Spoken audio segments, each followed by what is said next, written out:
सर्व श्रोत्यांना आदरपूर्वक नमस्कार। आजच्या भागामध्ये आपण पाहणार आहोत नारदांच्या तपश्चर्येची कथा। एकदा मुनी शिरोमणी नारदांनी तपश्चर्या करण्याचे ठरवले। त्यासाठी सुयोग्य स्थानाचा शोध घेत ते हिमालयामध्ये गेले। ते एका अशा गुहेजवळ आले की ज्या ठिकाणी वेदवती नदी वाहत होती।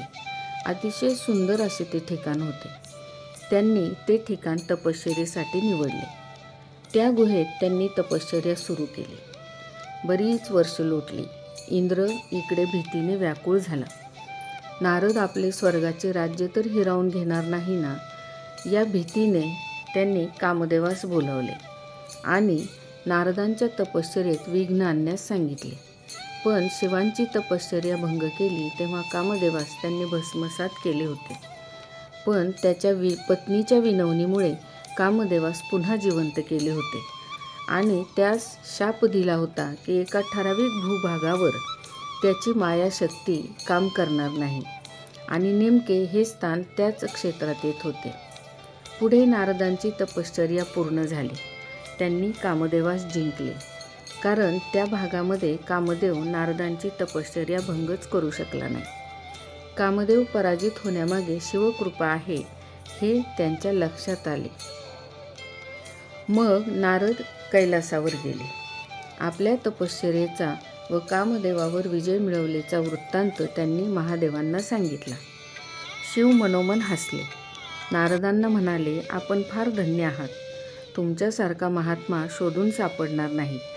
आपण साक्षात कामदेवावर विजय मिळवला आणि हे सोपे नाही। पण या गोष्टीची वाच्यता कोठेही करू नका, विशेषतः विष्णूंसमोर तर नकोच नको। ही विशेष सिद्धी आपण दोघांनाच प्राप्त आहे। नारद शिवमायेने मोहित झाले आणि सूचनेकडे सोयीस्करपणे दुर्लक्ष करून त्यांचा मीपणा डोकावू लागला। नंतर ते ब्रह्मलोकी गेले। सहजपणे ते बोलून गेले की मी कामदेवाला देखील जिंकले। नारदांना झालेली अहंकाराची बाधा ब्रह्मदेवांच्या लक्षात आली। त्यांनी देखील सूचना दिली की हे कोणाजवळ बोलू नका। नंतर ते विष्णुलोकी गेले। फार अभिमानाने पुन्हा तपश्चर्येची सगळी वार्ता त्यांनी विष्णूंच्या देखील कानावर घातली। विष्णूंच्या लक्षात आले की नारदांना अहंकाराची बाधा झाली आहे।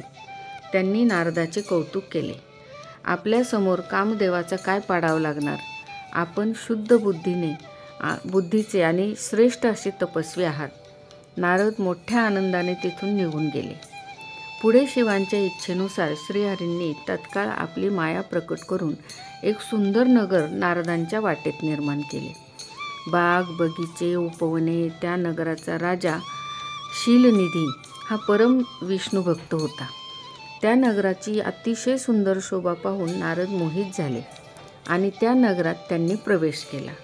शीलनिधी राजाला नारद आलेले कळताच त्या राजाने त्यांच्या आदरातिथ्य केले, पाहुणचार झाला आणि नंतर बोलताना त्यांनी आपल्या तोंडून हा विषय काढला की त्यांची एकुलती एक कन्या श्रीमती, तिची ओळख करून दिली आणि तिच्यासाठी सुयोग्य असा वर मिळावा असा आशीर्वाद आपण द्यावा म्हणून आपल्या कन्येला त्यांनी बोलावले।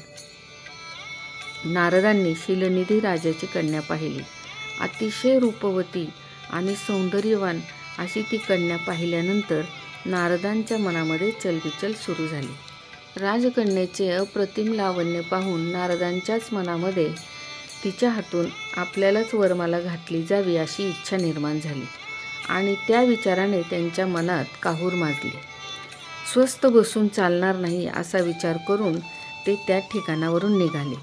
काहीतरी करायला हवे आणि श्रीमती राजकन्येचा आपल्याशी विवाह व्हावा म्हणून त्यांनी थेट विष्णुलोक गाठले। नंतर विष्णूंना म्हणाले की मला तुमच्याशी एकांतात बोलायचे आहे।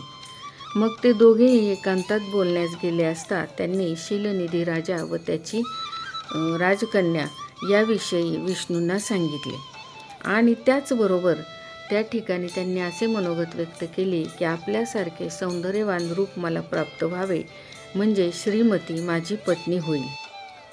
विष्णूंनी नारदांना स्वतःसारखे सौंदर्यवान रूप दिले, परंतु नारदांच्या हे लक्षात आले नाही की विष्णूंनी त्यांचे मुख मात्र वानराचे दिले होते। नारद अति घाईघाईने पुन्हा शीलनिधी राजाच्या नगरात आले. त्या ठिकाणी जिथे स्वयंवर चालू होता त्या ठिकाणी येऊन ते आसनावर विराजमान झाले. त्याचबरोबर त्यांच्याजवळ शिवांचे 2 रुद्रगण येऊन शेजारी दोन्ही बाजूला बसले आणि ते आपापसात बोलू लागले की सर्व जगाला ब्रह्मचर्याचे महत्त्व सांगणारे नारद इतके कामलोलूप कसे काय झाले, त्यांचे मुख वानरासारखे कसे काय झाले आणि तरीसुद्धा एवढ्या सौंदर्यवान राजकन्येच्या स्वयंवरामध्ये त्यांनी कसे काय बरे यावे. नारदांना सर्व काही ऐकू येत होते, परंतु नारदांनी त्या गोष्टीकडे दुर्लक्ष केले. पाहूया आता उद्याच्या भागामध्ये शीलनिधी राजाची कन्या नारदांना वरमाला अर्पण करते की नाही.